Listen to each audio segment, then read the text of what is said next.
Greetings, YouTubers of the world. I am Arcanum Fantasy, and today we are going to be going over Silent Ponyville 3, which unfortunately, considering the time restraint I have, and the other major project I have going in the works, this will be the last Silent Ponyville fanfic I'll be reviewing. Now, as depressing as that is, let us move on with the review.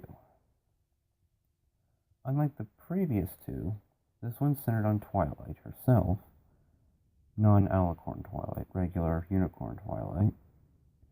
And much like in Silent Hill 3, Silent Ponyville 3 takes place, well, in Silent Ponyville. Yes, much like in the game, in this one, Twilight isn't added into a world within her own mind like her friends were. Instead, the world of Silent Hill is entered into Ponyville itself. The best way I could describe it would be like if every person in a city you live in suddenly got dropped into a parallel version of it at about 10 gallons of fog and homicidal monsters trying to kill you. Now, interestingly enough, even Princess Celestia isn't safe from this unbelievably dark situation. And a lot of the monsters are more or less symbolic of her, along with the puzzles involved in moving through the town. The final moments of this story, I'll admit, are a little cliche, but the writer took full advantage of creative liberties throughout most of the entire story, including some very terrifying enemies. A few of them actually seem reminiscent of Silent Hill Homecoming. Aside from all that, there really isn't a lot to say without spoiling anything.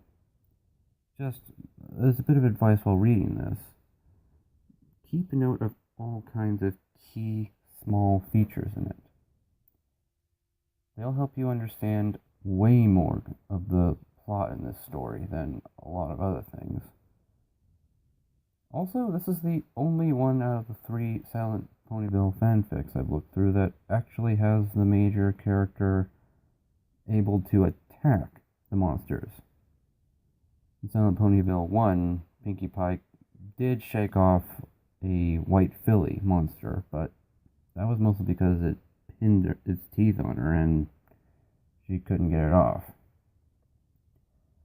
In Fluttershy, I think she took down a mannequin, but that was about it. Excluding each of their individual pyramid heads, at least. In this one, Twilight's got to deal with a lot of enemies, including this skeletal nightmare alicorn, as well as being stalked by the Pony Grim Reaper. But all of this is delivered in a very well thought out manner, and I would love to play this if this was a video game.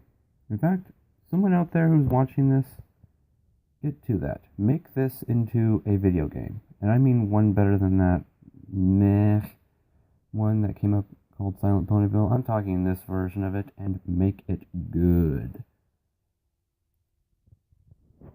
All in all, great sentence structure, great pacing, fantastic storyline. Maybe a couple spelling errors here and there, but no one's perfect.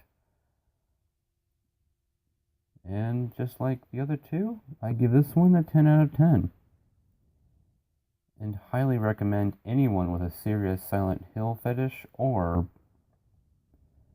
grimdark appreciation come check this out. Now, that's all I have time for today, my friends. So, like, comment, subscribe, and if you're feeling generous, stop by my Patreon account and leave a little donation.